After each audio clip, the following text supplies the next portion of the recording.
Herb Palmer Jr. and Dr. Robert Condorji. Hey.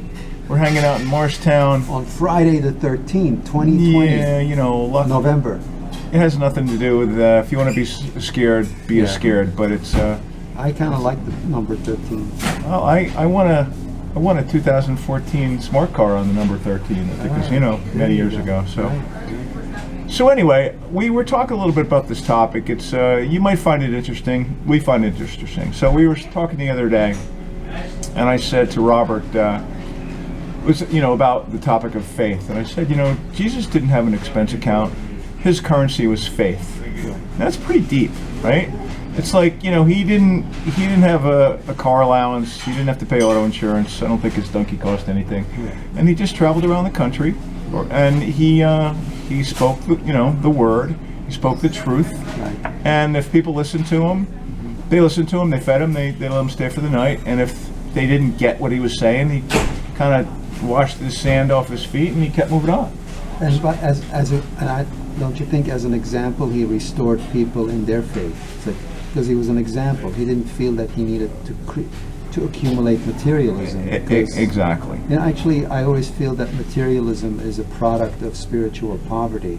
And when people are filled with God's light and with the teachings of brotherhood and sisterhood, they don't really need all that materialism and that expense account and that Ferrari.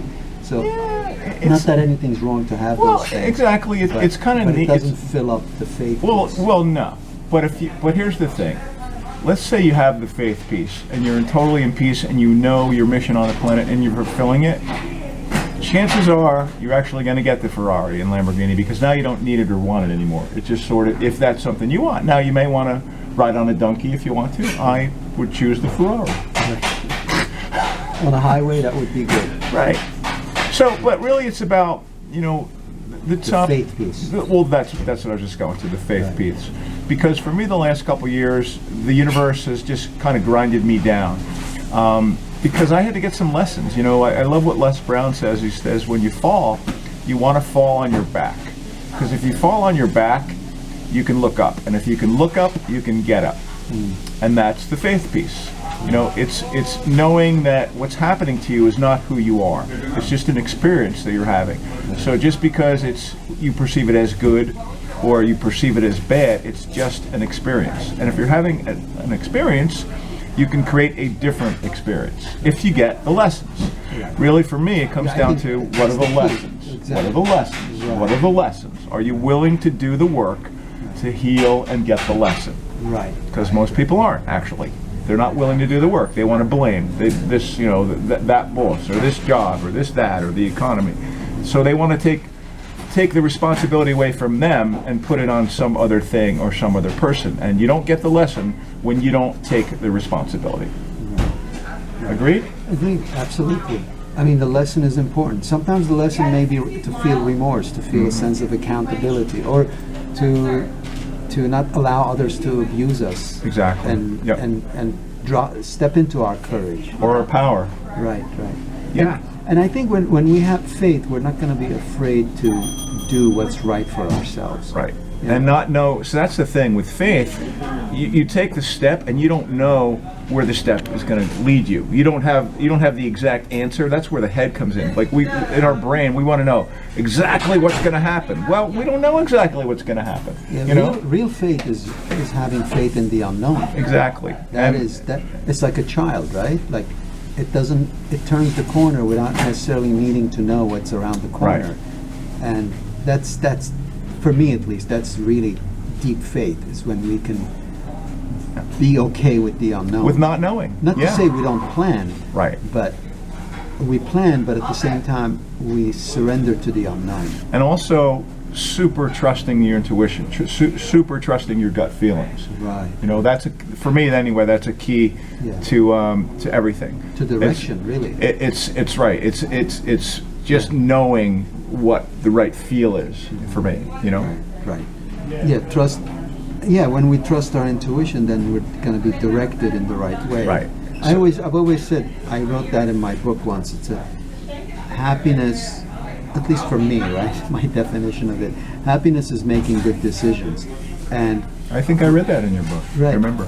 And you know, as you said earlier, if we're in our left brain, that analytic brain, that logical brain, we're not always going to make the right decisions. No.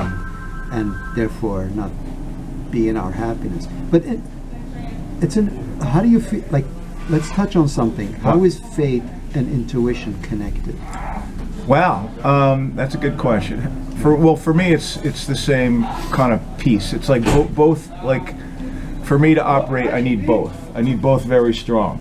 Because with faith, I think with strong faith comes strong intuition. It's like you're super connected. At least for me, that's how I feel. So as long as we don't as long as we stay connected to our intuition, our faith is just going to It's gonna amplify. Right. Yeah, That's right. good. So I think that one comment about that for me is, I think it's so important to surround ourselves with people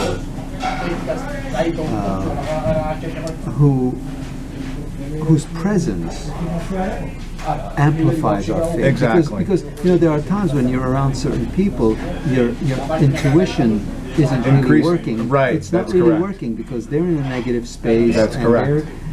Or they're judgmental, they're or judgmental whatever or it is, right? critical. Exactly. So like their energy kind of can rub off sometimes on you. I think it's become, certainly for me, it's not going to be easy. Like when I work with patients who are very left brain, it's much more difficult for me to be in my intuition. Yep.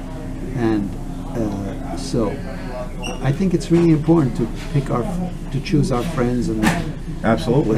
very carefully. Our circle. Well, it's like circle within circle within circle, because we all have a lot of, well, I have, and you do too. I have a lot of people, you know, but there's the inner outer circle. circle, and then a smaller circle, and then a small group that really know who we really are, and that we really share our, kind of our core stuff. Right.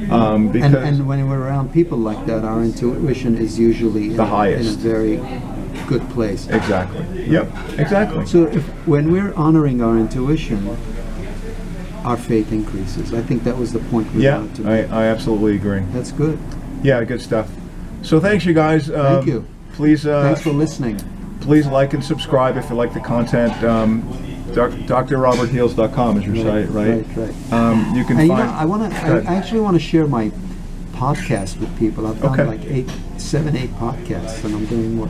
It's podbean.com, podbean.com. Okay. And you type in Dr. Robert Says, Okay.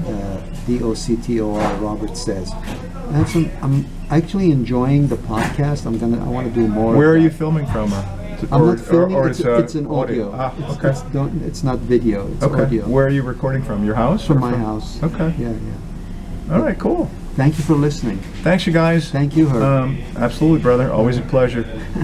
Interesting times. I think we live in the Matrix. Yes, we are. Interesting times, and it's times like this where faith is needed more than It sure is. So More than anything connect with the people in your life.